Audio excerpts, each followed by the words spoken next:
Sebuah video viral di media sosial memperlihatkan seekor harimau kurus sedang makan rumput. Keterangan video itu menyebut harimau kurus itu berada di kebun binatang Medan atau Medan Zoo. Belakangan, diketahui hewan itu adalah jenis harimau Sumatera atau Panthera tigris Sumatera. Harimau itu memiliki nama Bintang dan telah berusia sekitar 10 tahun. Bintang merupakan salah satu hewan di kebun binatang Medan yang terletak di Kelurahan Simalingkar, Ujung Labuhan, Medan, Kabupaten Deli Serdang, Sumatera Utara. Dokter hewan Medan Zoo, Yuna Dumaika menjelaskan harimau itu baru terjangkit penyakit pencernaan. Yuna mengatakan pihak Medan Zoo telah melakukan pengobatan pada Bintang. Kini harimau Sumatera itu sedang berada dalam tahap pemulihan.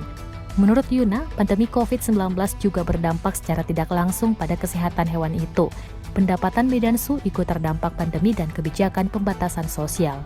Karena itu, pihak Medan Zoo mengganti pakan untuk harimau Sumatera itu dari daging sapi dan babi menjadi daging ayam. Meski begitu, ia mengatakan pihak kebun binatang juga tetap memberikan tambahan nutrisi untuk memulihkan harimau itu. Di sisi lain, dari pantauan reporter Kompas TV, Medan Zoo masih belum buka untuk umum. Sebabnya, Medan Zoo membutuhkan donasi untuk memenuhi kebutuhan hewan-hewan di sana. Sebelumnya, pelaksana harian Kepala Balai Besar Konservasi Sumber Daya Alam Sumatera Utara, Irsal Asar menyebut beberapa hewan memakan rumput saat mengalami gangguan pencernaan.